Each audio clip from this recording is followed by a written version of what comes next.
জানো, মানুষ বলে শহর নাকি স্বপ্নের জায়গা। আলো ঝলমলে রাস্তা, বড় বড় বিল্ডিং, হাজার মানুষের ভিড়। কিন্তু আমি যেদিন প্রথম ঢাকায় পা দিলাম, সেদিন মনে হলো এই শহরটা আমাকে চেনে না। আর সত্যি বলতে, আমিও এই শহরকে চিনি না।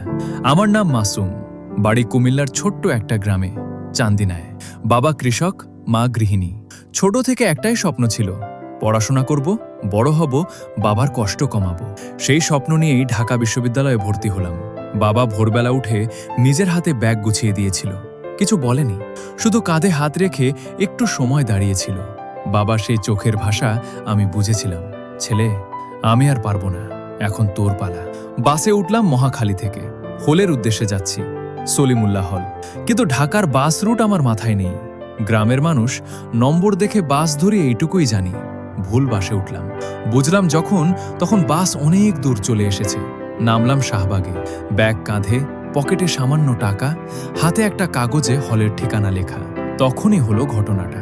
একটা মেয়ে দৌড়াচ্ছে, হাতে বই, কাঁধে ব্যাগ উঠছে, চুল এলোমেলো, মুখে রাগ না কান্না বোঝা যাচ্ছে না। আর ঠিক তার পেছনে দুইটা ছেলে হাসছে, নোংরা হাসি। আমি বুঝলাম না কেন দাঁড়িয়ে থাকতে পারলাম না, পা এগিয়ে গেল আপনা আপনি। মেয়েটার সামনে গিয়ে দাঁড়ালাম, ছেলে দুটো থামল। একজন বলল, এই তুই কে, মাঝখানে আসছস কেন?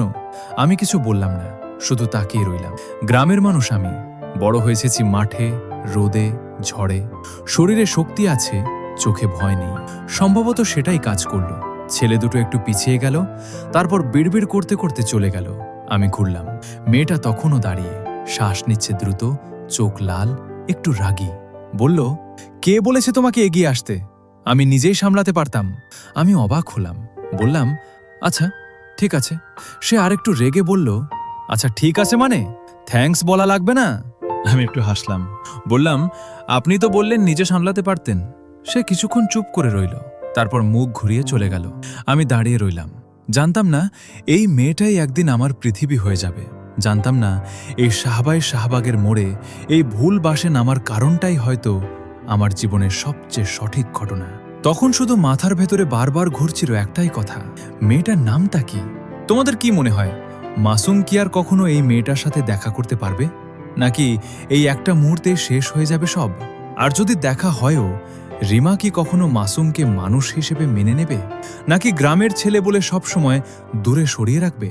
পার্ট 2 দেখতে চাইলে এখনই চ্যানেলটা সাবস্ক্রাইব করো, বেল আইকনটা চাপো, কারণ পরের পার্টে যা হবে সেটা তুমি একদমই আশা করোনি।